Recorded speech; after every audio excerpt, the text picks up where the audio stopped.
I am so glad you convinced me that the family car should be the Defender 110. It is so beautiful inside. It's so comfortable, and it just feels indestructible. Yes, it really is. I've been waiting a long time for the new model to come out. The Defender 110, I'm telling you, it's my favorite car of all times. It's my third one. You know, I have stories of going off-road. The guy managed the group. He was like, what are you doing in this beautiful car? I'm like, I'm going off-road. He's like, are you sure? Because you can use one of ours. And then they look like Mad Max cars. I'm like, no, we're going to do this. And he was shocked. Wow. Well, it's great because the Defender has been reimagined for 21st century adventure, and its unparalleled off-road ability, as well as its robust interior, are invaluable whether you're headed towards uncharted territory or just a weekend of exploration. The Defender 110 tackles challenging surroundings with absolute confidence. The SUV conveys strength outside and in, featuring peerless technology like an intuitive driver display and an award-winning infotainment system. That's my favorite part, to keep you connected no matter where the journey takes you. Adventure is unique to everyone, and so is the Defender. Choose from the two-door Defender 90, the four-door Defender 110, or the larger Defender 130 with the ability to seat up to 8 passengers. You'll find uncompromising performance in all three. So pack up and go even further with the Defender 110. Learn more at LandRoverUSA.com/Defender.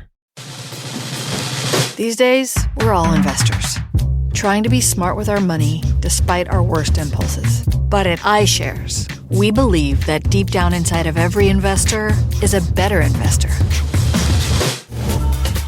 One that's just waiting to be let out.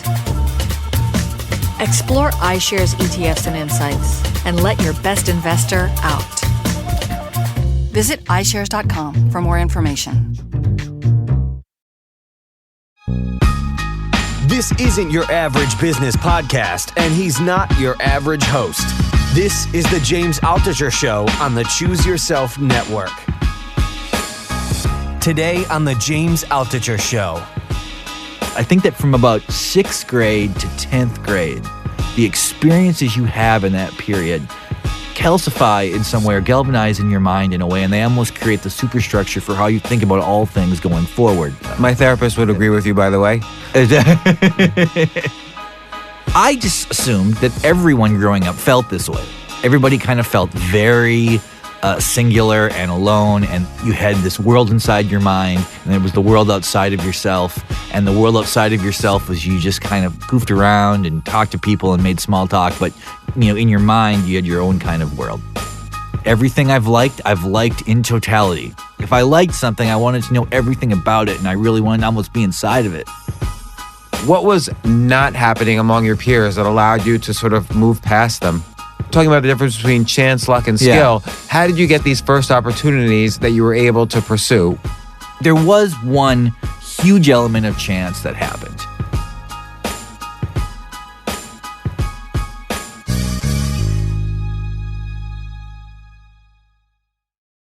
I've got Chuck Klosterman in the house. Klosterman. I always say everybody's name wrong. Well, no, everyone says my name wrong. There's no reason that you would think it's Klosterman. There's no umlauts over my name. It looks like Klosterman. There could be an umlaut, though, because you're from North Dakota, which I feel is like a foreign country. Well, to a lot of people, I don't think I've ever met anyone from North Dakota before.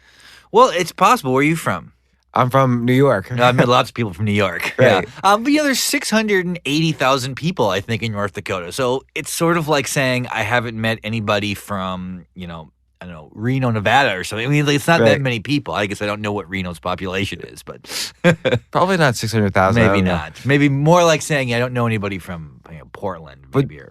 Well, I want to get to North Dakota in a second, actually, because it's very interesting to me. But just by way of introduction, you have a new book out. I'm holding it the wrong way. It's called But What If We're Wrong? And we're going to talk all about it. You've written 9 books, incredibly. First one, Sex, Drugs, and Cocoa Puffs. That was the second one. Second one. What was the first one? First one was called Fargo Rock City. It was about growing up in North Dakota and listening to hair metal. Like, Poison and Motley Crue and Guns N' Roses. I did not read that one, but Sex, Drugs, and Cocoa Puffs I did. That's the one. That's the big one that people know about. And then you did a book fairly recently about villains. Yep. I forget it's... I Wear the Black Hat. I Wear the Black Hat, right? You did Chuck Klosterman 4. I like how that it was like basically the number. Yeah. You did. Gosh, I'm trying to think now of all the titles. Let me just take a look here. Hold on. See. Unlike you mentioned in this book, how all our memories have decreased, and my memory has totally fallen apart. Even though I've read like several of these books. So, Killing Yourself to Live, 85% of a true story. And then you've written 2 novels also, The Visible Man, Downtown Owl. You're 44 years old. How have you done like 9 of these books? You kind of live like the dream life. You basically, I'm going to describe your life and you tell me if I'm right or wrong. Okay. You basically listen to whatever you want in terms of music. You watch whatever you want in terms of like movies and television. You write about all of this fun stuff you listen to and watch and observe in our culture, and you make a great living doing it. That's not inaccurate. That is sort of my life. That's kind of a dream job. Like one yes. person in the country has that job, and it's you. I know. Oh, I know. you were the ethicist for the New York Times, which is a great job too. I mean, I'm incredibly fortunate. I mean, I've said this before, but it's completely true. It's sometimes people ask me, these questions about my career or whatever, and they're hard to answer at times because my actual life has completely usurped my dreams or hopes. I mean, I don't know about that. No, because I started as a newspaper writer. I worked for a newspaper in Fargo and then a newspaper in Ohio. This is before my first book came out. And at the time, I have to say that my hope was that maybe if I do a good job as a reporter and I put the time in and stuff, I'll be able to publish a book or maybe 2 books. And maybe this will happen in my 50s or something, but that I will basically be a working reporter who might have the ability or the luck or the chance to. So what has happened is totally unexpected to me. So it all seems like this is a little more than what I had ever imagined, because I didn't know one writer growing up. I'd never met a writer until I moved to Ohio. Yeah. So I want to talk about the What If We're Wrong book, which kind of goes into this idea that many of the concepts we've held dear over the centuries have constantly changed century by century, whether it's physics or art or music or, you don't talk as much about medicine, but that's one I want to talk about as well. But before I get into that, I still want to kind of dive into, the how-tos of having this kind of great career. And Okay. I think, on the one hand, a lot of people, when I ask this question, when I'm kind of a fan of the arc of their career, a lot of people will say there's a big luck factor. I don't think that's as true with you. I think, like in one of your books, I remember thinking to myself, did he just mention in one paragraph eloquently 9 different movies? Like you basically have absorbed all of popular culture. Like it feels like there hasn't been a book you haven't read, an album you haven't listened to and analyzed, a movie you haven't seen, and you're able to kind of interweave them all and write about them. Like you're kind of a genius about how pop culture works. And it seems like this started from an early age. So some of my guests tell me, think about what you loved at an early age. And then you write in one or more of your books that basically music became your passion starting from 5th grade on. Like you became obsessed, and obviously you still are. Like you're a huge music critic. So what's kind of the arc or the evolution of who you are? Okay, well, a few things first. Okay, that's very nice of you to say. It's really complimentary. I didn't say anything. Yes. No, I didn't give an opinion. I gave the you said I was truth. a genius. That is pretty amazing to be here. I don't really believe that, but I love you saying that. Okay. Second of all, I would say, like maybe of your other guests, the biggest factor is chance. I don't really believe in luck, because luck almost implies like a leprechaun is, somebody's making this happen. What's the difference between chance and luck? Well, I think that everyone in life has, chance is going to provide certain opportunities. Windows are going to open, doors are going to open, and then the question is whether or not you pursue these things. Like I think in many ways, though it sometimes seems like certain people are luckier than others, I think what that really means is that when they were given chances, they elected to pursue them as opposed to step away from them, and that kind of creates the illusion of luck. Then, of course, there is also just, there is some luck, I suppose, if you want to call it, who you are when you're born and all these things that you have no control over. There's certain things that I just have no control over. Somebody recently, I did a thing in Toronto yesterday, and someone asked me, like, when you watch a television show or when you listen to a song, are you just immediately deconstructing it and immediately trying to analyze what it means? And my honest answer is like, well, I have no idea, because the only perspective I have is my own. Like, I don't know how somebody else feels when they watch The Empire Strikes Back. I don't know what happens when they do. I barely know when I do what really goes on. There's sort of the conscious experience, and then there's the unconscious experience, and somehow those merge when I'm writing. And by the way, our opinions differ completely on Star Wars, but you bring up The Empire Strikes Back, and you've mentioned it in a couple of your books, like I think it was in Sex, Drugs, and Cocoa Puffs, and you talk how The Empire Strikes Back was the best of the series. Star Wars, not so good, particularly. And you made the interesting point, though, that it kind of, even though it opened up this whole new genre of filmmaking in American filmmaking, it also destroyed the prior 5 years of incredible filmmaking that had just occurred. So, but we could talk about that later. But it did occur to me that you were deconstructing, that although you saw Empire Strikes Back was the first movie you ever saw, now when you think about it or rewatch it, you are completely deconstructing what you're watching. Oh, sure. I mean, that must be the case, because this is what I do for a living, and now it's kind of it's the way I like doing it. I mean, so you enjoy. I don't really enjoy the idea of escapism. Like, there's no television show or book I watch or sports I watch to escape from reality. It's like I'm not like that. I always want to go kind of more into it, but it's not like it's work. Like, that's to me the kind of the natural, organic part of this. Now, when I was a kid, was I doing that? I suppose I was, but I mean, I came from a very kind of isolated place on a farm, and I didn't have a lot of exposure to even like the concept of criticism outside of, say, maybe seeing like Siskel and Ebert on television, or somebody writing in the newspaper about whatever concert had come through Fargo or whatever. But maybe because you were so isolated, it's not like Siskel and Ebert were your criticism of culture. It was the culture itself was your window into the rest of the world that perhaps you knew you eventually would move to. So maybe you did this deeper analysis to kind of see into that window. As it turns out, I suspect the level of isolationism, or like the being isolated, ended up being a huge advantage, because in North Dakota, I only got the most mainstream culture. There was absolutely nothing. I mean, if it gets, culture starts on the coast and moves inward. And if it gets to rural North Dakota, that's like the biggest stuff. So I was really into art.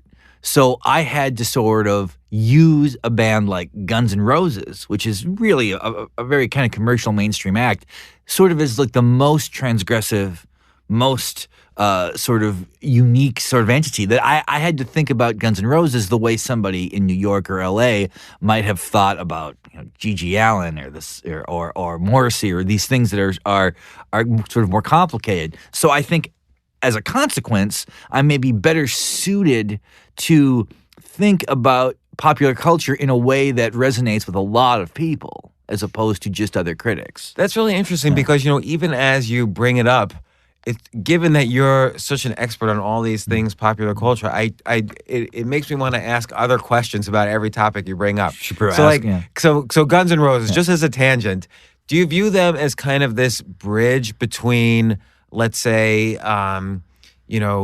punk / which then turned into new wave, which turned into pop? Do you think you view it as a bridge between that era and grunge?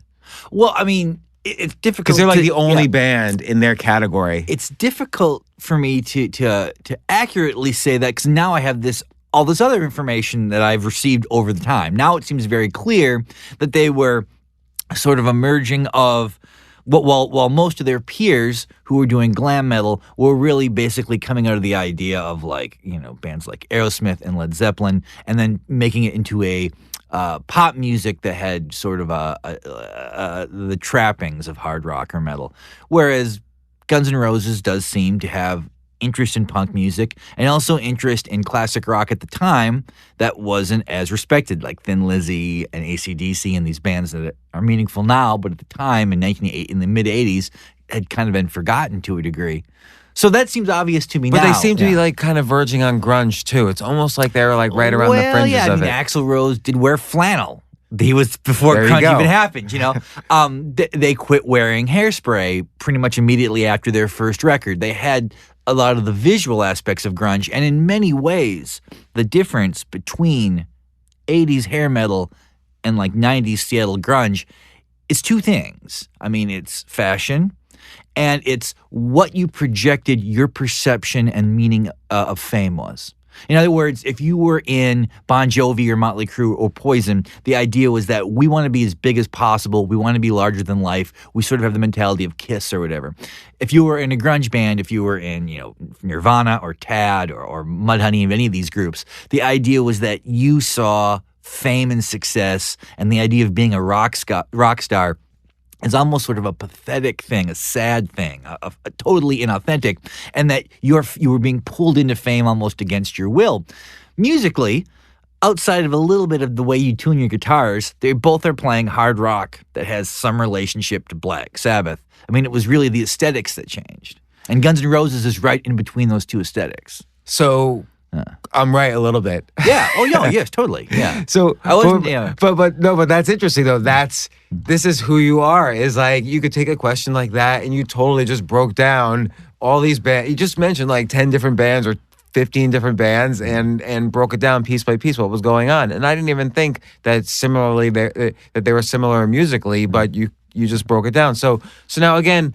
You started at fifth grade with this obsession in music. You started, you obviously were interested in writing. You became a journalist. How did this, you kept increasing your knowledge. What was not happening among your peers that allowed you to sort of move past them? Oh, how did you get your first opportunity? Like, again, we're talking about the difference between chance, luck, and skill. Yeah. How did you get these first opportunities that you were able to pursue? Was it chance, or was there, where was the skill component, where was the talent component, and where was the chance component? Well, this is complicated, but I'll try to answer it. Okay, so I come from a town of 500 people, and I lived 5 miles outside of that town. So it was like 23 kids in my graduating class, and I remember sitting in class and the teacher would ask questions and nobody would say anything. Now, I would know the answer, but I would not say anything either. I just assumed that you didn't say anything. I assumed everyone in the class knew the answer and just didn't talk because it was kind of lame to talk in class or whatever. So I would just sit there like everyone else. Now, I realized that maybe I was the only one who knew the answer to some of these questions or cared about it or even read the assignment. So I just assumed that everyone growing up felt this way, that everybody kind of felt very singular and alone, and that you had this world inside your mind, and there was the world outside of yourself, and the world outside of yourself was you just kind of goofed around and talked to people and made small talk, but in your mind you had your own kind of world. Well, I go to college then, and the stereotype usually of kids from like farms who go to college is they're like amazed by the diversity. I was actually more amazed to find a handful of people who were just like me, who listened to Motley Crue but also wanted to talk about it and didn't just want to say it rocked. They wanted to say like, what are these songs about? Why do you think they did this? Or like, what does this mean? Why did you want to know that stuff?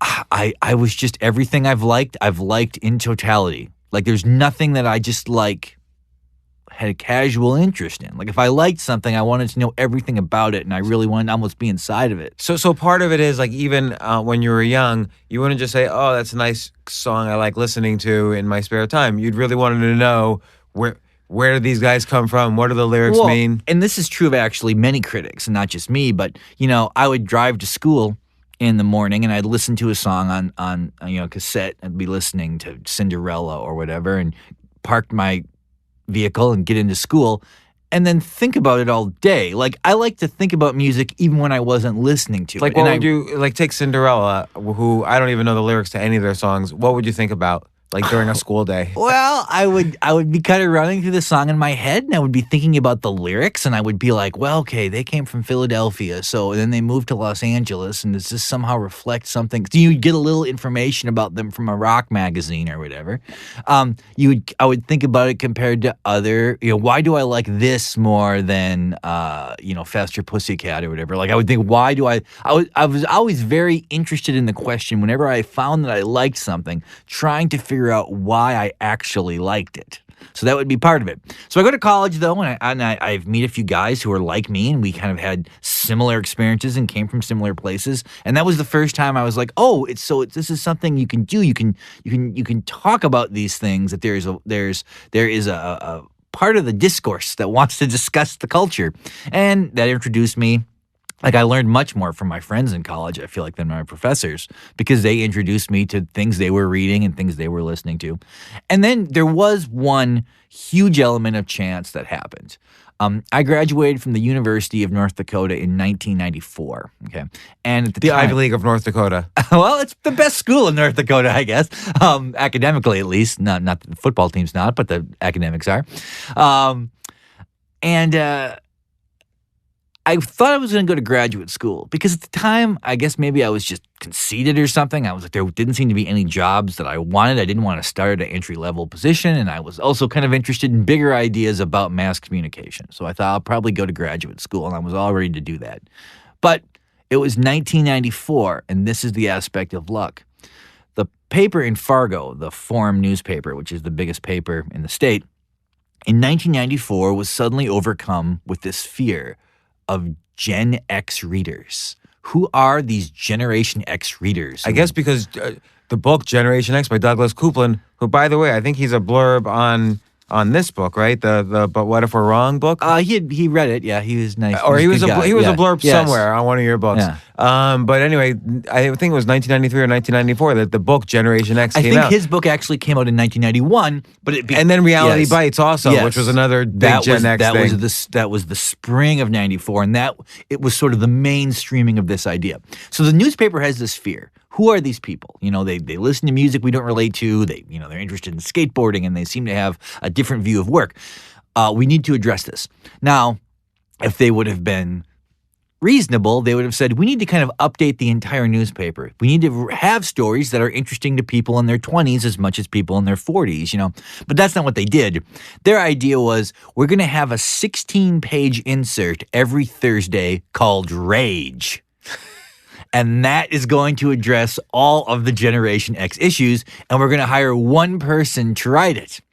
And I ended up getting hired. Now, I had covered sports and news and like politics when I was in college. I'd never really been an entertainment writer. I'd done a couple stories, but I was just, I was somewhat into it that when I sent them my clips of my news and my sports clips, and I interviewed, and I knew this culture because I'd been so engulfed in it. So I got hired for this job, and then I was writing 16, 17, 18 stories a week about this. I was the only writer for a long time. I guess in music... Was it hard? Okay, writing 16 pages a week. Some people would find that to be unbelievably difficult on deadline. Well, it was. I mean, as a consequence, some of those stories were horrible because I just had to do it. Like, I had to fill this space. I had to fill this 16, sometimes it was 20, sometimes it was 24 pages. I had to fill this. So I just had to do it. And I think like in music, sometimes they call this like woodshedding. Like when someone takes a guitar and they go into their bedroom or the woodshed and they decide, I'm going to learn how to play Eruption by Eddie Van Halen, and they just play it for a year. And by the end of that time, they can play this song, but they've learned all these other things through that experience. This was kind of like that. Now, here's why I say luck played such a huge role. If I graduate in 1993, I probably do go to grad school because this job doesn't exist and no job I want is out there, so I probably do that. If I graduate in 1995, somebody else gets that job and I do something else entirely. But because I graduated in May and this job happened in June, it completely accelerated my career because suddenly I went from being a college student to a relatively high-profile newspaper writer. Granted, in Fargo, but that was my world at the time. Like I had no aspirations of being in New York or L.A. or anything like that. This is kind of your equivalent of the Beatles going to Germany and being forced to play 10-hour shifts at these strip At clubs. the Cavern Club. Yeah, I mean, I would, I wouldn't say I'm like the Beatles, but yes, that was exactly the same thing, that this opportunity happened that put me in a position then, I think, to probably almost jump ahead, so that by the time I was 20, And not jump ahead in terms of opportunity, but jump ahead in terms of skill. Yes, too. absolutely. Because That's what I'm really talking about. The fact that you yeah. were forced to write 16 pages a week about basically every cultural item happening. And to be a total full-on generalist. I mean, I wrote a column that was just like a personal column. I did a big double truck feature on whatever the big news was, but I also did the record reviews, the film reviews, the TV reviews. For some reason, I had a column where I reviewed magazines, and then I would do a Q&A with a local person. So I was like doing all these things, plus, anything else to kind of fill out. At the time, I would review what was new on video cassette, because that was sort of a burgeoning thing at the time. How did you avoid ego? And sorry, I keep interrupting. I'm a serial interrupter whenever I get curious. How did you avoid ego slipping in the sense that if I'm 22, and this is just me, if somebody gave me the chance to do this kind of writing, I would definitely be egotistical about it, and the writing would probably suffer as a result. Well, I'd say two things. One, that probably did happen to a degree. It probably did to a certain extent, it enhanced my self-perception, but not as much as it probably, because the response was so negative. I mean, the first year I did this, it was seen as a complete failure, both not just by the paper itself, but sort of by the audience. Like, it was just, I can totally understand why. I mean, if you pick up a 16 or 20 page insert, you expect there's going to be a multitude of writers. You don't think it's going to be the same person the whole way through. And there were lots of mistakes in it because I was writing so fast, and it was just not, the editing was kind of thrown together. No one really knew about the things I was writing about for the most part. Like, the people editing me had no idea who these bands were or what these films were or whatever for the most part. So there was a lot of mistakes. So I was really, really, really hammered for about a year and a half before it kind of changed. How did you react to that? Like, A, were you afraid constantly you were going to lose your job? Like, did your bosses hate you? And B, did you cry? Don't remember crying, but I do remember thinking about losing my job. I guess I sort of created this idea in my mind that they just didn't get it. That people just weren't getting it.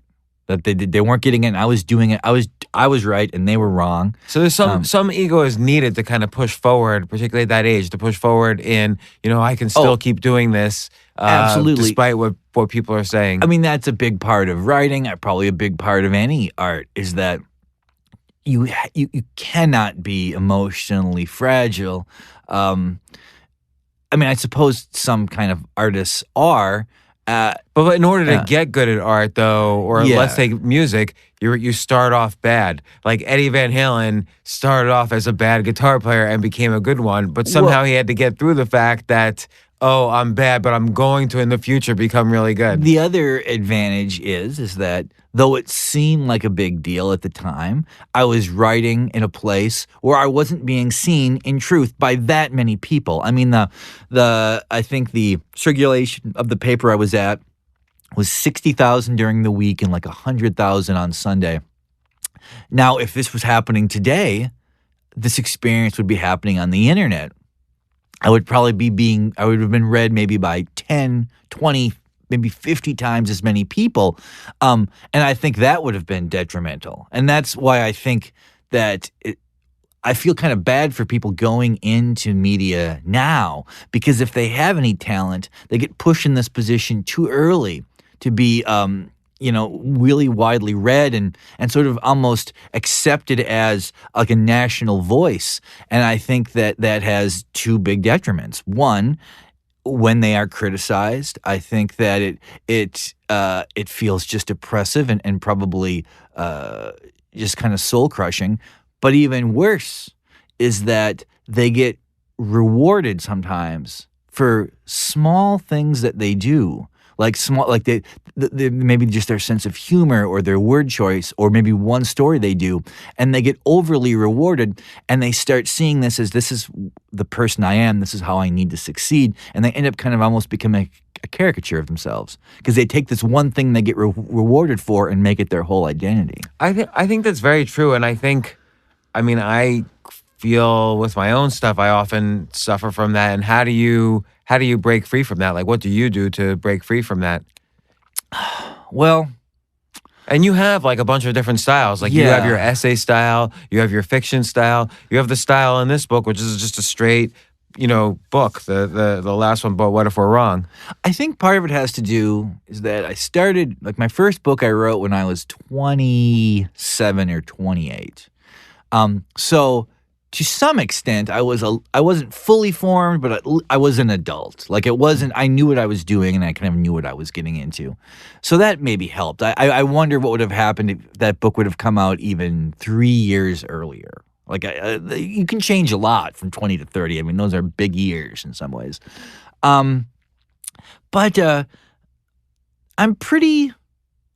I hate to say this, but like kind of hyper conscious, I guess, over how I would perceive myself if I wasn't the one writing these books. Like when I write them, and I go back and I'm reading them and editing them, I'm really editing them as if I'm a person who would be asked to review this book. And what would I say about it? And what would I think was wrong about it? And what would seem cliche to me, or what seems like, so that might be part of it. But I think everyone would think that. Like every writer would say that about themselves. But like, let's say, your audience loves you for, and a large part of your audience does love you for this. Your very first book, Sex, Drugs, and Cocoa Puffs, which is, 13 years ago, 12 years ago, something like that. Yeah. Your first essays with Britney Spears, or wait, was that in the... That was in the four? The anthology. Okay, so you do all these essays where you're interviewing fascinating celebrities. How did you not get kind of closeted into that corner? Well, because people love those. Yeah, it doesn't work to do that. I mean, people don't know what they want until they get it. I mean, that's very true. And you can't... There are some things that audiences are not very sophisticated about, and some things that they're incredibly sophisticated about. There are two things that I find that they're very aware of. If they sense that you're trying to be controversial on purpose, they will recoil from it. They can see right through that. What's an example? Well, if you see it all the time, go on Slate or any site on any given day, you will see certain pieces that seem idiotic, and the reason that they seem idiotic is because that they were consciously created to create some kind of just to get into the attention economy and create currency. I mean, I think most people are very adept at this, as being able to tell when this is not really a reflection of how this person feels. This is a reflection of what they thought would be controversial or would get attention. Have you suffered from this? Like, what's an example where you wrote something? Definitely in college, I did. When I was writing in college, I would write something that would just completely bash like the fraternity and sorority system, knowing that, of course, that they were all gonna freak out about it. I mean, I think many writers go through that phase, but the goal is to get out of that phase quick.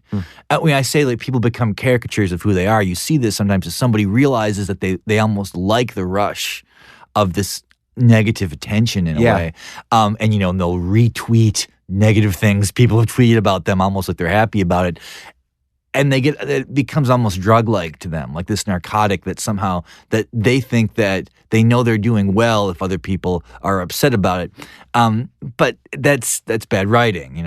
I mean, the other thing that people are pretty sophisticated about telling is is this person trying to figure out what I want? Like, is he pandering? Is he picturing me as a reader, as a person who wants to hear something, and now he's trying to tell it to me? So I just think this. I mean, like, all I can do is write about what is interesting to me personally. I cannot try to project or guess what people want. I just write about what's interesting to me personally, and I hope that other people find it interesting. Like, this last book has done better than the last couple, okay, commercially. Now, was that because I figured something out about my readership? I don't think so. I just think this is one time when my specific interest is dovetailing with other people's interests. Like this question about what are we wrong about or whatever, what might we be wrong about, how will the present seem as history? I think maybe this is something other people have almost unconsciously worried about or wondered about. But you just can't figure out what an audience wants. Maybe some people can, but I can't. Let's stop to take a quick break. We'll be right back.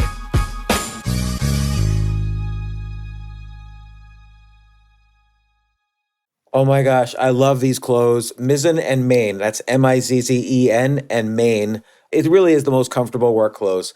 Travel clothes. I had to travel this whole week. I'm traveling for a week and a half, and I just took Mizzen and Main clothes with me. Close out 2023 in style with comfortable, breathable, packable, and machine washable pieces from Mizzen and Main. As you wrap up your year-end goals, enjoy a Mizzen and Main dress shirt that you can wear confidently. I like that they've very, very just nice, solid colors. I don't really like to get all fancy in patterns and everything, although they do have some pattern shirts, but very comfortable clothes, stretchable pants. It's just super comfortable, but they look professional, and you can wear them casually or professionally. I like some of their flannel shirts or untuck shirts. I love untuck. I never tuck in. So again, whether you're shopping for a special someone or giving yourself the gift you really want, I just buy myself gifts.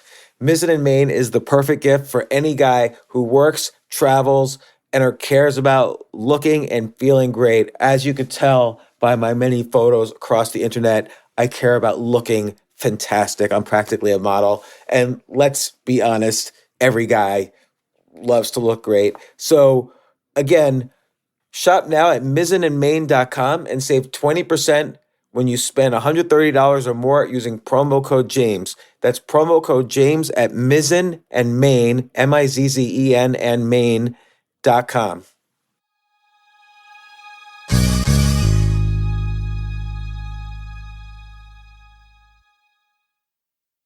You know what I love about fantasy sports is that even though I'm not going to be a great basketball player or a baseball player or a football player or whatever, I feel like I get to participate and make decisions and use my knowledge of these different leagues or these different sports to compete. So it's like I can pick my team or I can pick my favorite players, and I could use my knowledge to make predictions and maybe even make money. So with the basketball season here, you can now pick combo projections across football and basketball from the Specials League on Prize Picks. This is a league created specifically for combo projections that include two or more players from different sports or leagues.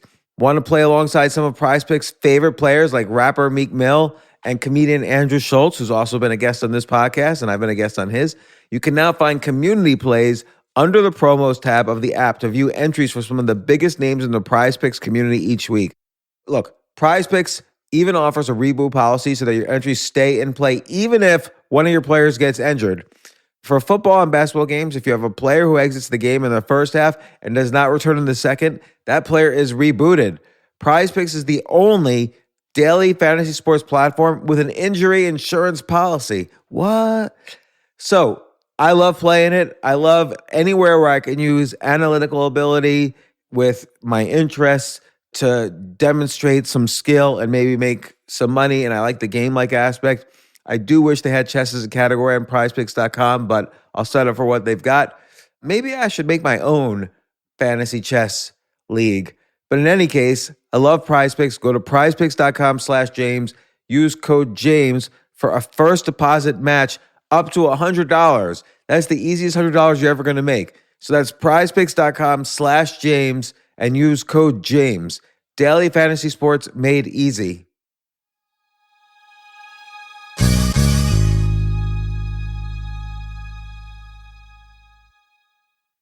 the future of learning is definitely online. Like, it's such BS that you have to spend $200,000 or take $200,000 in loans and go to some fancy school when it's useless. It doesn't guarantee you a job.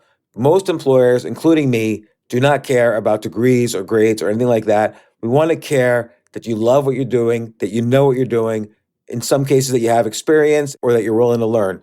But people in general love learning and are curious. Like, the key to success is curiosity. And I think masterclass.com is the perfect model for online learning. I'm really happy they're sponsoring this episode. If you're going to give a gift, give the gift of learning. Masterclass makes a meaningful gift this season for you and anyone on your list, because both of you can learn from the best to become your best, from leadership to effective communication to cooking. Let me tell you some of the classes I've taken. I've taken comedy from Steve Martin. I mean, can you believe I can take a class from Steve Martin on comedy, or Judd Apatow, my favorite comedy director? I could take an actual class from him on writing. Wolfgang Puck on cooking. Dan Brown on writing, or Judy Bloom, who's been on this podcast, on writing. By the way, Wolfgang Puck also has been on this podcast. It's such a pleasure. I try to take classes all the time from masterclass.com. And whether you're watching Masterclass on TV or listening in audio mode in the app or on their site, the quality speaks for itself. It's like these Masterclass instructors are your own personal mentors that are going to help you reach the next level. How much would it cost to take one-on-one classes on comedy from Steve Martin or on chess from Gary Kasparov? You just wouldn't be able to do it. But it would cost hundreds of thousands of dollars. With a Masterclass annual membership, it's $10 a month. Memberships start at $120 a year for unlimited access to one-on-one classes with all 180 plus Masterclass instructors. So it's not just $120 for one instructor. You get all 180 plus Masterclass instructors. Boost your confidence and find practical takeaways you can apply to your life and at work. And if you own a business or are a team leader, use Masterclass to empower and create future-ready employees and leaders. That's the real education in today's world. So this holiday season, you can give one annual membership and get one free at masterclass.com/JAS. JAS, of course, stands for the James Altucher Show. So right now you can get two memberships for the price of one at masterclass.com/JAS. Masterclass.com/JAS. Offer terms apply.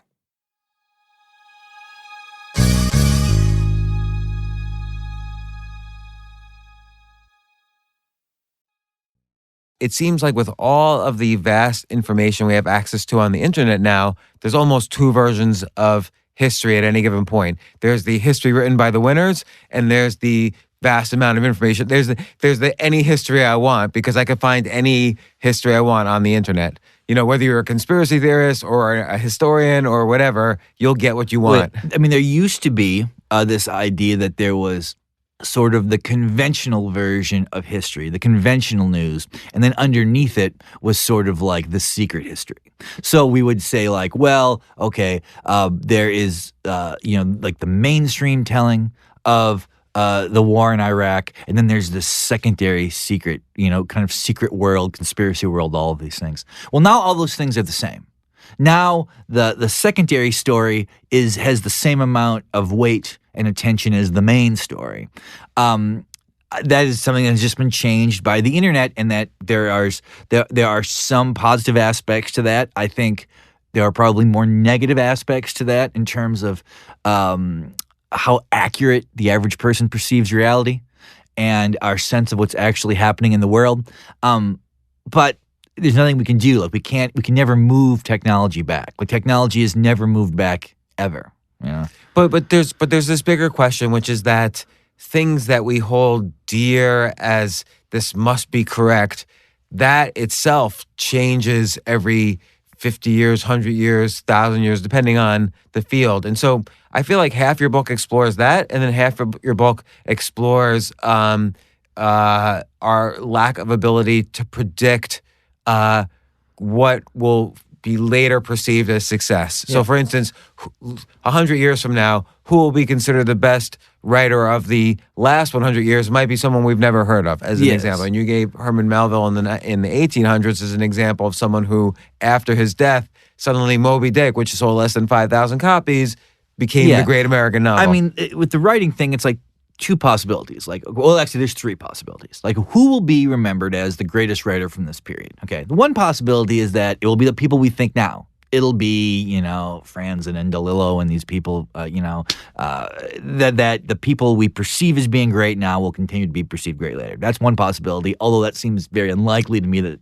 the history of ideas is kind of the history of people being wrong. In all likelihood, that will not be the case. And also, if you look at the history of like classic musicians, artists, Absolutely, writers, yes. almost all of the writers that every single household knew of in 1860, nobody knows of right now. So that gives us two other candidates then. It's either someone who's completely unknown, the way Franz Kafka was, and that this person who's working in obscurity now will be elevated long after his or her death by other people. Or a third option, which in some ways to me is the most interesting, is that it will be someone like Herman Melville, who was known during his life, had some commercial success, but was not perceived as important by almost anyone. Like the idea that there is some writer now who a literate person is aware of, but would never classify as one of the 100 greatest writers living right now, might be the person who ends up being seen as really important. And the reason that these last two candidates, the unknown person or the sort of the marginalized, unimportant person, why they're in a better position to be seen as very meaningful in the future is because one thing every generation wants to do when they venerate artists is sort of come up with their own interpretation for why they are great. That they want to almost construct and create the explanation for why this writer or why this musician or why this filmmaker meant something, which means that the person has to almost be a neutral charge. They can't have a lot of meaning already embedded in them unless these people are going to contradict that meaning. They want to, even contradicting the pre-existing meaning is kind of giving up your agency to the past. They really want something that feels new. And for something to feel new, it means that there can't be a lot of ideas about that person pre-existing. But, in some cases where, let's take filmmaking, where the skill set is so enormous to be a great movie maker, who is going to argue that someone like Steven Spielberg or Francis Ford Coppola or Martin Scorsese, these guys were not at least among the best of their era? Well, I mean, an expert certainly will. An expert in film in 100 years, if they're talking about the last half of the 20th century, especially the last 25 years of the 20th century, those names are going to be in there, and they're going to say that these were perceived as the greatest filmmakers of the time. However, that same expert might be the person who really mattered, though, and the person they will likely select will have one of two characteristics, or both characteristics. They will be formally inventive. That they will have added something that no one else had used before that became sort of the mainstream idea of what film should look like. Or their work will be seen as retroactively transgressive, which is a huge part of art. The idea that the art that really matters are things that were not just pleasing to people, but somehow attack the status quo or were contradicting the way the world was perceived at the time. I mentioned this in one part in the book, in the late 70s, there was this adversarial relationship between punk and disco. Okay, the disco records were selling like crazy. Punk was sort of the music that was in the news, and for about 40 years, or at least 35 years, the idea was, well, artistically, punk was obviously more important. Mostly because it was more transgressive. The Sex Pistols, the Clash, the Slits, all these bands, that they seemed really dangerous, and they were wrecking sort of the pre-existing idea of what music had been, the state idea of the 70s, and disco was seen as disposable. But over the last 5 years or so, that has changed. Now there is a belief, and and I think that this is justifiable, that disco sort of moved gay black culture, urban culture essentially, into suburban areas. That it was the only way for a lot of sort of isolated white people to have any kind of relationship to this kind of culture, which is now seen as a much more meaningful kind of transgression as opposed to the Sex Pistols just swearing on TV. Like disco music was actually sort of changing the day-to-day lives of people who had no exposure to this culture otherwise. So now disco has been elevated. And it's possible now that disco will be seen as more important than punk because of this, simply because the definition of transgressive has changed. It's interesting, though, like 100 years from now, will anybody care about transgressive, or will they just care about musical quality, however you define that? Well, this brings up a secondary question. There is another phase to this, another sort of level, where everybody who experienced punk and disco will be dead. You, me, probably everyone listening to this podcast will be dead. So all that's left is the music. So then it comes down to like kind of a new kind of decision. Do we go simply by the quality of the music? Is it just based on merit then? What seems like better music?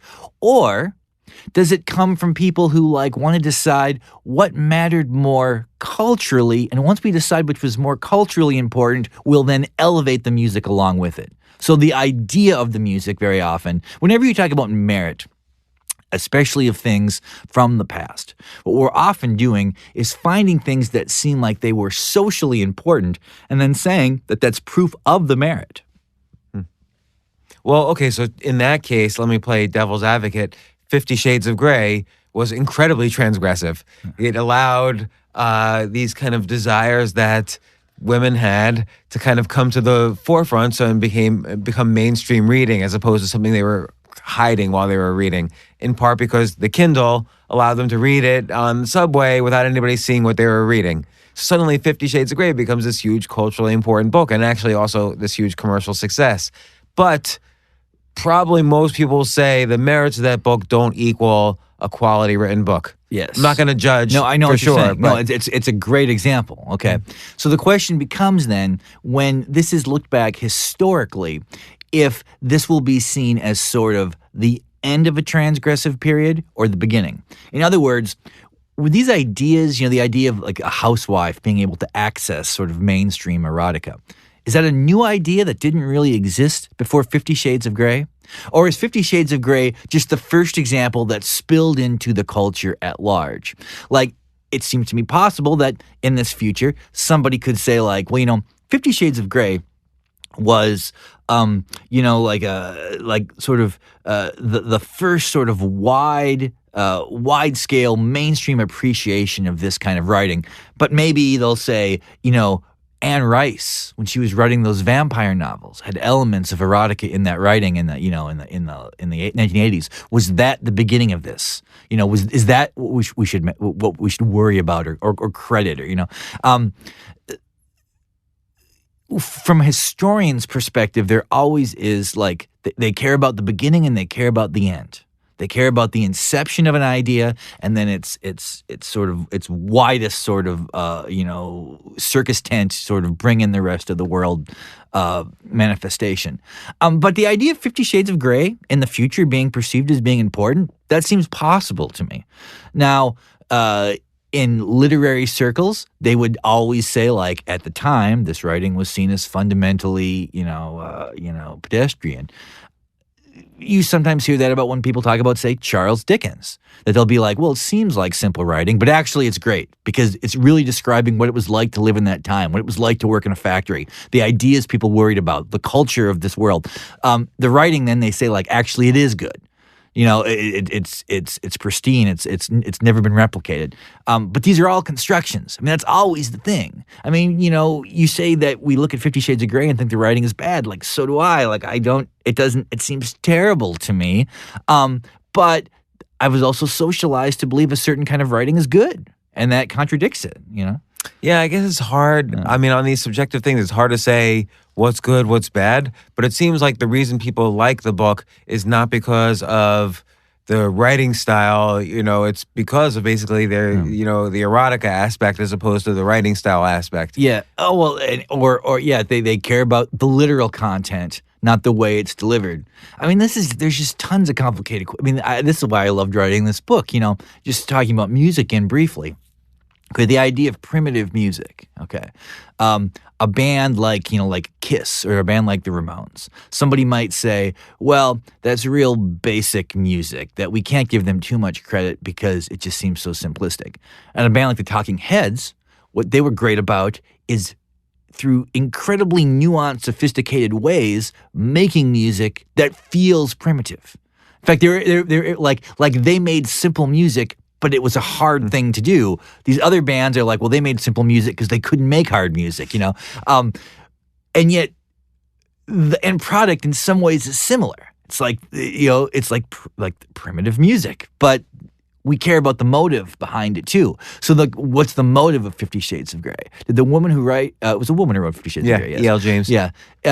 Interestingly, she didn't, I mean, her name's E.L. James because she didn't want to necessarily identify as a woman or a man. I mean, I guess I wanted to make sure I wasn't wrong about that. I guess I assumed it was a woman. You know, what was her motive for doing this? Was it because she loves writing, because she loves these ideas? I mean, if we're going to talk about a book like that seriously, that comes into play too, you know? Well, interesting you brought up Anne Rice, because originally the genesis of 50 Shades of Grey, not to get too much into 50 Shades of Grey, but it was a fan fiction for Twilight, which of course comes from the long line of vampire novels.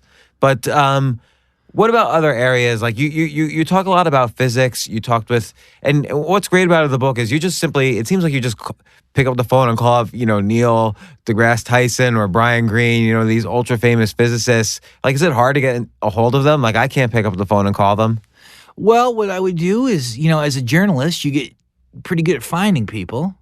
So I would just say, like, hey, look, I want to talk to you about a hypothetical idea that no one will know the answer to for 500 or 1,000 years. Would you be up for talking about an idea that's completely abstract?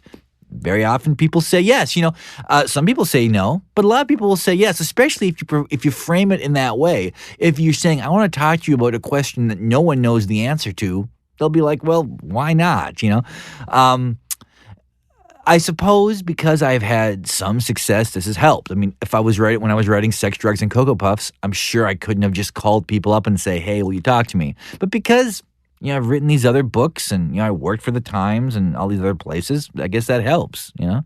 So you call them up, and the basic premise is that, or the question is, what we know now about the world, about the physics of the world, essentially, will it be completely different what we think 100 years from now or 500 years from now or whatever? And Brian Greene's view is that, you know, most likely, yes, that everything he says now about physics will think differently about 100 years from now. And Neil deGrasse Tyson says, no, since 1600, we've pretty much known the basic laws of the universe. Yes. And the truth is probably somewhere in the middle. They're each kind of defending their own mountaintops, but the truth is probably somewhere in the valley. Well, I think a lot of it has to do with how they perceive these questions. I mean, I think Brian Greene's thought, like, this is fun. This is crazy. We'll never know. Let me speculate, because, you know, he also, you know, a lot of his field of study, he's often on the fringes. He's probably used to people saying you're crazy. But he's also more of a theoretician than an experimentalist, whereas Neil deGrasse Tyson might say, if you can't, you know, our experiments show this is true. Well, yeah. So there are some things that are truisms. And I mean, I could be wrong about this, but part of my speculation is I think, you know, Neil deGrasse Tyson is very often sort of forced to be like on the face of science. Like when there's some climate denier out there, it's like he's the person who has to say, like, no, the climate is changing, the carbon dioxide is going up in the air. So I think maybe he thought I was one of these people. That the reason I was doing this was to write a book about how, you know, don't believe science or whatever. And my thing was like, hey, what you believe is basically what I believe. You believe a more sophisticated version, but I believe what you're saying. I'm just wondering, is there any possibility that we're completely wrong about this? Because, and here's the example I would always use. It was like, okay, so Aristotle was one of the first people to have an idea about what gravity was.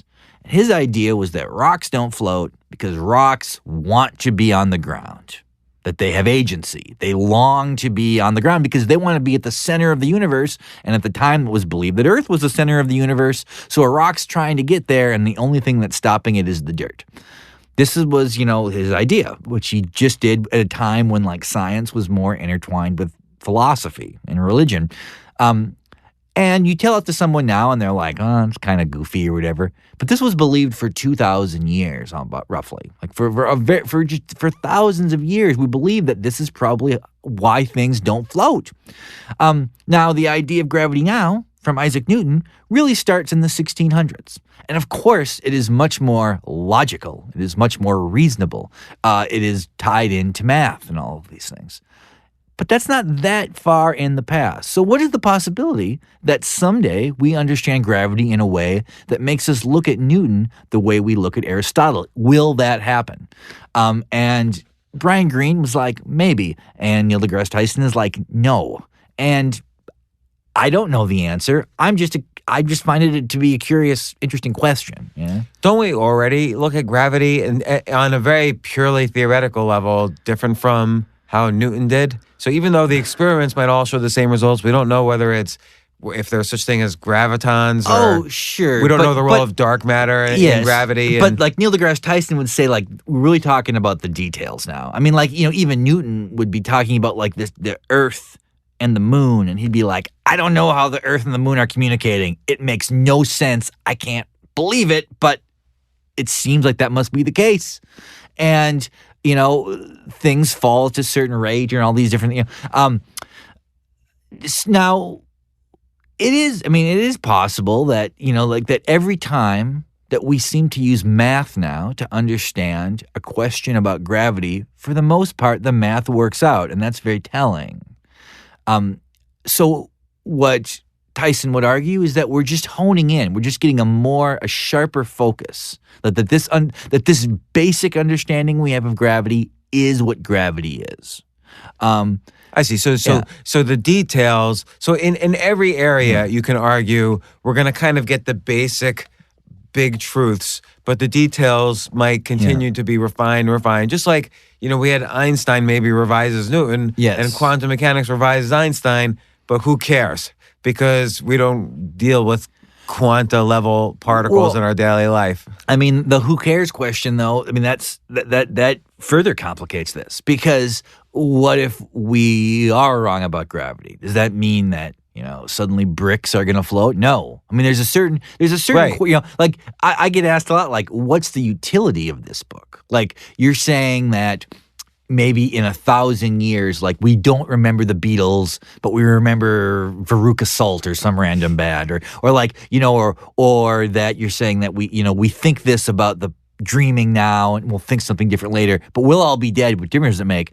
And it was like, well, I mean, if you're looking at this as like a book to read and then tomorrow live differently, that's not what it is. I disagree with you on This is a book to read and then think differently. Well, because to me, this book is like, well, it's both interesting to think about the possibility that we are wrong about life and reality, and it's also kind of humbling, Well, I mean, in the book, you talk about a lot about art, music. You also talk about science, physics, and then you have, kind of these very interesting ideas about the nature of reality.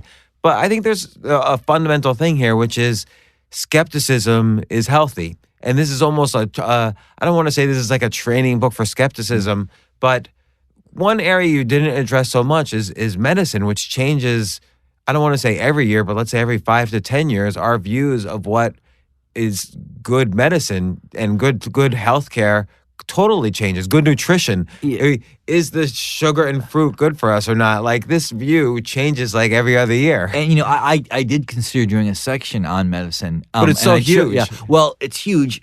Here's a couple of reasons why. One is because, in the same way I didn't do a strict section on technology, it just changes too quickly. Like it changes so radically that you can do it in a magazine article or something like. But to write a book that takes a year to write and then another year to come out or whatever, it's like those 2 years change too much. But the big proof, big truths though are still true. Like hand washing before surgery. At first, people disagreed with it in the 1800s, but now it's considered for 200 years as a basic truth. It's very difficult to see like antiseptics as like this is something we're going to be wrong about, And yet, for many years, appendicitis, taking out an appendix, or tonsillitis was considered. Oh, everybody needs their tonsils out, but now it's hardly done.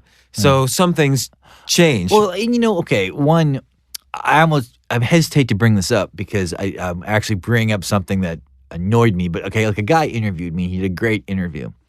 But at the end, he was like, give me a prediction about something that in 300 years will seem insane now. And I'm like, well, this book isn't really a book of predictions. I do a couple times, but for the most part, it's saying that almost the future is unpredictable, and that's the takeaway. And he's like, make a prediction. Make a prediction. So I said, like, well, okay, I'm not the first person who ever said this, but, I could see a time when chemotherapy is retroactively perceived as like it was crazy they pumped poison into people's body when they had cancer, because there'll be some way maybe to fight cancer through genetics or something. They'll be totally different. And this will seem almost like using leeches or something, it'll seem crazy. Well, then, of course, the story comes out and the headline is like, Klosterman rejects chemotherapy. Like it was not my point. I was just using it as an example. But that's an example of something that right now it is our best option. I'm not saying that like we should stop doing this immediately because in the future we might think otherwise. It's just that for people who have yet to be born, when they look back on something, it may seem crazy. Well, you mentioned one case like Malcolm Gladwell predicted several years ago that one thing that will happen is we'll all be surprised how quickly football dies as a sport. And at the time, that seemed inconceivable. And now, given the studies on concussions and things like that, less and less kids might go into football, which removes the feeder system into it, which could end the industry. Yeah, so this is possible now, whereas it was impossible a few years ago. It's kind of the normative idea. It's like sort of if you're talking about the future of football now, there seems to be two possibilities. One is that football is doomed, and that there's just no way that our society is going to keep playing a game that seems to be hurting or possibly even killing its participants. Or the other being that, well, football's too important to society now. It's too ingrained with our culture. We'll change and tweak the game to make it safer. So those are the two kind of pre-existing ideas about football's future. So then I kind of forward two other ideas, which I think are, I wouldn't say just as likely, but absolutely possible, Like, how do you think Gladwell was able to make that prediction a few years before it became standard?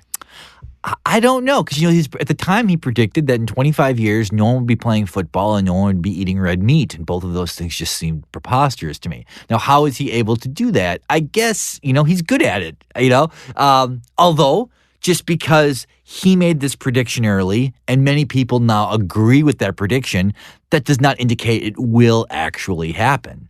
I mean, it's if somebody can predict the future and they're right, that's one thing. Just being the first to predict something that other people go, yeah, maybe, that's not the same. Yeah. So when you were writing this, obviously there was a combination of interviews and writing. What's your general writing process like? How do you get started? How do you start writing? Well, it's changed. When I was a single person, like when I wrote my first book, when I was still living in Akron, I was working a full-time job, and I would, get home from work at like 6, kind of goof around for a couple hours, and then write from, 9 until 1 in the morning. And I could never do that now. I could never work a full-time job and then write at night. I guess I must have really wanted to write that book. Why can't you do it now? Because you get tired, or? I just don't have that kind of energy. I guess I don't have. I was really driven to do it. Maybe there was, it's hard to jump back into my 28-year-old mind, but maybe there was something missing from my life, and I was like, this is the answer to that, But that's when I was totally, by myself. Well, then, when I got into a serious relationship, you can't be writing at night when your girlfriend wants to hang out and watch TV and stuff. So I moved back to like the afternoon. And now that I have 2 kids, my time is very limited. So, I take my kids to daycare at 8:30, and then I just come back and I work from 9 until 3. And then I go to the gym, and then I pick my kids up. So now there's to a sense, I used to be the kind of person who was like, I write when I'm motivated to write. The spirit must move me to write. And now it's like, I make myself do it. So every day? Well, when I'm working on a book, yes. Yeah. And so, do you ever look back on, and let's take Sex, Drugs, and Cocoa Puffs as an example. Like that was sort of your breakout book. Were you surprised at how much it was a breakout book? Like, how did your life change? And B, you mentioned this book, the most recent book, is achieving some commercial success. But did you ever feel before this book came out that oh, maybe because I was so driven when I was younger, maybe I peaked earlier, or will I ever reach my old high status again? Okay, that's a great question. I have a two-part answer to it, basically. Okay, so the first book, the Fire Rock City, comes out, and in hardcover, the book sells maybe 7,000 copies. Which is good, by the way. Well, it was totally good, and also it sold 7,000 copies, but got a lot of attention. Like it seemed like every music critic in the world read that book. So it seemed like within the kind of in the silo of people who care about music writing, the book was very successful. So I knew I'd be able to write a second one. So the idea with the second book, is that I didn't want to just do another music book. First, I was going to write a book about the MTV's The Real World. And I thought, I don't think there's a book worth of material here, but I can write an essay about it. So I write the essay. Then I was like, well, maybe I'll do a book about the Lakers-Celtics rivalry from the 80s. There again, I thought I could do a full book, but maybe it's just an essay. So I have these two essays I wrote. And I thought to myself, there's something similar about these two essays. I'm interested in the art, but I'm more interested in the audience. So I can do a whole book like this. So I do a whole book of that where I'm writing about things that aren't conventionally seen as being important in the culture, but that I felt were important or could have importance and had all the elements sort of classic art or whatever. Like what do you mean though? Had all the elements? Okay, like I did an essay in there on the TV show Saved by the Bell. And part of the reason I did an essay on Saved by the Bell, I don't know if you're familiar with it at all, is that it was like a show for 11 and 12-year-olds that was on Saturday mornings. And I thought to myself, this is something that no one sees as art. And yet it has the elements of art. It has character. It has conflict. It has all these things. So what if I write about this like it's traditional art? Because my bigger idea with that book was that it does not matter what you're into. What matters is how you think about the stuff you're into. You don't have to think about something complicated or high art or distant from you. Anything can work because the experience is in your own mind, right? So I write this book of essays, and I think that if the first one sold like 7,500 or whatever copies, they were hoping maybe this one will sell 10,000 copies. So in hardcover, it does okay. It sells like 20,000 copies. And then they think, well, the third book could even be bigger. If the first one went from 7,500 to 20,000, maybe the next one will be huge. So Killing Yourself to Live, from the publishing perspective, they thought was going to be massive, I think. But it wasn't. I mean, it was kind of a disappointment. However, somehow during the promotion of Killing Yourself to Live, the softcover of Sex, Drugs, and Cocoa Puffs went crazy. And now I've sold like 500,000 copies of that book. It has sold more than all my other books combined. Okay. But then I'm in this interesting position now where, say, 500,000 people or whatever bought that book. It doesn't mean that there's always 500,000 people who are going to buy every book I do. There's probably 100,000 people who are really interested in my writing. So I thought from this point on, what it kind of is maybe I'm realizing this retrospectively, but like, what percentage of that 100,000 can I convince to buy each new book? If most of them buy it, the book does well. If a tenth of them buy it, the book didn't do so great. And that's kind of how I thought my career would be from here on out, that I would just sort of be kind of like the cult writer. And what percentage of my pre-existing fan base can I convince to keep buying these books? And then this book came out, and this one now is selling to people who have never purchased any of my other books. So now I'm kind of rethinking this. Like maybe now I think my initial perception of what my career was like is different, that it was more limited. I think though, it's this book kind of comes out at the right time in that we are questioning or we're getting accustomed to questioning so many truths that we held dear. So for instance, we're, 13 years after the Iraq War started, and it's pretty clear what many people believed. I mean, Bush had this huge approval rating right then, and then he didn't. What many people believed was true, it turned out to be not true. So people became accustomed to this idea that, look, things that we think are rock solid truths might not be. College education's another one where people are starting to question, do you need it? Do you not need it? With student loan debt, crushing our young people, is this something that we all thought was true that maybe not true? Although I'll say this, I mean, when you say to someone, things that we believe now, we may not believe later, and there might be some existing ideas in the culture right now that we don't even that we just accept, without even pushing back. In the future, that may seem absurd. A smart person will go like, well, of course, that's the history of the world. But then when you start giving them specifics, they freak out. Like when you say we will specifically maybe not believe this thing, they're like, you're crazy. And what the book is kind of doing is like taking this idea that everyone kind of thinks almost as common sense. We might be wrong about our view of reality, but saying, okay, but what if we're wrong about this specifically? What does that mean? And what you kind of, even though you state that you're not trying to necessarily create controversy, you're trying to basically more ask this question you just said. There is some controversy in here. Like you're kind of going into, are we in a simulation as opposed to the real world? Like you said, Neil deGrasse Tyson thought you were calling him out on climate change. Like people get, this is like kind of a third rail.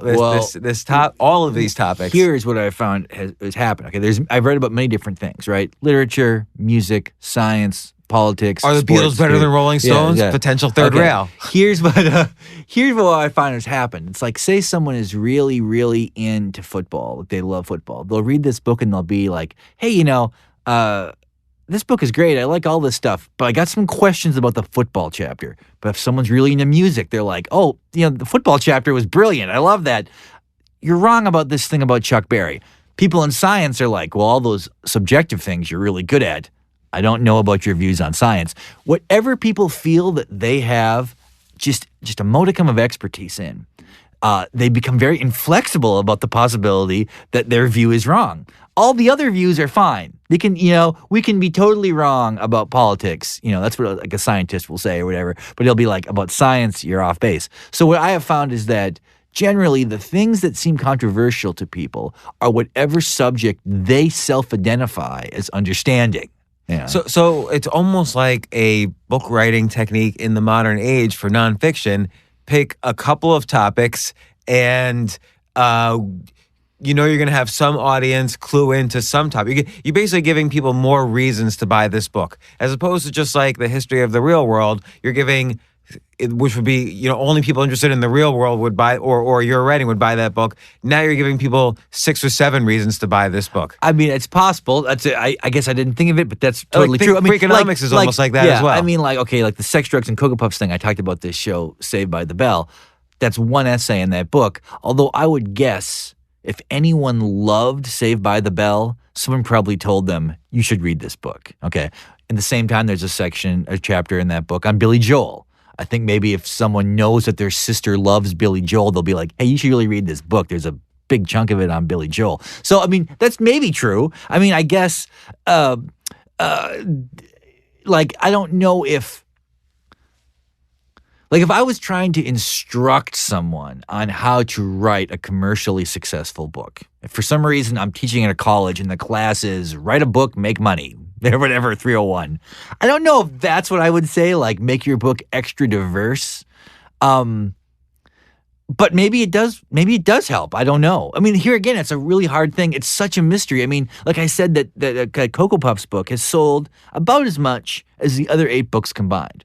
Well, I'll be honest. Of course, my editor, my agent, and I have talked about this. I'm not going to lie and say we've never sat around a table at drinks and being like, why did this book sell 500,000 copies and everything else has sold 500,000 copies? We think, is it the title? Was it the cover? Was it that we tapped into something? Was it all timing? No one knows. We don't know. I'll admit, if I knew what it was, I would do at least one more book like that. I would try, if I knew that there was some formula that if you write this book, 500,000 people will buy it, I'd do it again because that gives you so much freedom. I mean, people often seem to think that if you get, if you get involved in any kind of capitalist system, that you're giving up your agency and your freedom. But the fact of the matter is, if you do that and you are successful, your freedom increases. No band is as free as U2. They're much more free than a band playing in a garage to no one, because the people in the garage still have to go to work and still have to find a way to live, and but U2 can do whatever they want. Except if they tour, they got to play, Sunday Bloody Sunday in the tour. No, they don't. They do not. If U2 was going to do a tour and they said that we're only going to do obscurities, it's not like the amphitheater in Omaha would be like, no, you're not. You're not coming in here. In fact, if they did that, there would be people flying in to see these songs that they hadn't seen before. They really have complete autonomy, you know? Here's the stuff that they got to do that sucks. Like, they have to take meetings and have lunch with people that they wouldn't normally do. I mean, that's part. If you have, like somebody from the label wants to meet you, so come meet us at this martini bar and talk to us. And like, the guys in U2 got to do that. I mean, that's one of the things. Sometimes I'm in situations where, because through an extension of publishing or whatever, I have to meet some guy and Go on a podcast. Well. Podcasting is fun. I mean, but I have to say I was intrigued by the New York Times story on you that made me more interested in doing this. I was going to ask you, so 15 items you own, right? Okay. Sure. Now, and are you counting your clothes? Well, I'll count this as an outfit. Okay. So I'll have like maybe 2 or 3 outfits, a computer, an iPad, and a phone, and the 2 bags that I carry everything in. Yeah. Okay. And is 15 just the way it worked out, or is that some kind of ideal number of things to possess? No, Okay. I wanted to have 2 or 3 outfits, and if I buy a new shirt, I have to throw out an old shirt. Do you count your glasses? Is that an object? I count that as the general outfit. Okay, but so like right now I'm wearing like one outfit, even though you could say I'm wearing 2 so shoes, in 2 truth, socks. you own more than 15 things. Yeah, because each Okay, is it a pair of socks or is it 2 socks? Socks are 1, shoes are 1, but pants are 1, 2. See, I'll count this. I always say it. It's 2 or 3 outfits, computer, iPad, phone, 2 bags. However you want to count that. Okay, is fine with me. Here's another question I wanted to ask you. Okay, since you seem kind of interested in this idea, the possibility of being wrong, and throughout your life you've made big shifts in how you live. Right. What is the likelihood that you will make another big shift? That at some point later in life you'll be like, I went through this fucking crazy phase where I only owned 15 things, and like I can't believe, do you think it's possible that the way your worldview could have a significant shift again? Yeah, 100%. Okay. Now, it might not mean that now I'm going to go be a hoarder, Yeah. but I'll... But it's not off the table. It's not off the table. And I might stick to this one thing, the 15 items forever, but some other aspect of my life might change considerably. Well, that's, because I always am changing. Because you're an extreme person. But I think everybody is to an extent. Like, well, but to an extent really changes it. I mean, everything becomes true at the end of the sentence if you say to an extent. True. So like to an extent, everyone's extreme, I guess. But if to a small extent, that makes you not extreme. But regardless, you seem like a pretty extreme person. Yeah, I think so. I mean, to myself, I don't think so. I think I'm just me. But other people were enough that they put it in the New York Times. Yeah. But like I said, I don't count the number. This is just exactly how I live. Yeah. So now, one final question I wanted to ask you. And by the way, I hope But What If We're Wrong sells 500,000 copies to beat out. Yeah, so do I. Yeah, first. And I do think there is utility in this, in that it does show people how to. It's kind of. I don't want to use the word textbook because that's a bad word, but it is kind of a methodology of skepticism that I agree with. That you don't be skeptic for the sake of being skeptic. You be skeptical through rational, analysis of what's happening in history and so on. So I do think this is a great book. People should buy it. Chuck Klosterman, author of But What If We're Wrong, thanks for coming on the podcast. Thanks for having me on. Yeah. You weren't wrong by coming on here. By the way, you're wearing an excellent T-shirt, WKRP in Cincinnati, one of my favorite shows from the 70s. Me too. So excellent choice. And thanks again. You bet. For more from James, check out the James Altucher Show on the Choose Yourself Network at jamesaltucher.com and get yourself on the free insiders list today. Hey, thanks for listening. Listen, I have a big favor to ask you, and it'll only take 30 seconds or less, and it would mean a huge amount to me. If you like this podcast, please let me know. Please let the team I work with know. Please let my guests know, and you can do this easily by subscribing to the podcast. It's probably the biggest favor you could do for me right now, and it's really simple. Just go to iTunes, search for The James Altucher Show, and click subscribe. Again, it will only take you 30 seconds or less, and if you subscribe now, It will really help me out a lot. Thanks again. That's the sound of a future children's campus being built. That's the sound of a new heart beating in an 8-year-old. That's a game of pickup basketball being won on wheels. And that is the sound of joy when a teen is cured of cancer. This is what it sounds like when you donate to Children's Healthcare of Atlanta. Give today at choa.org/donate, because nothing matters more than kids.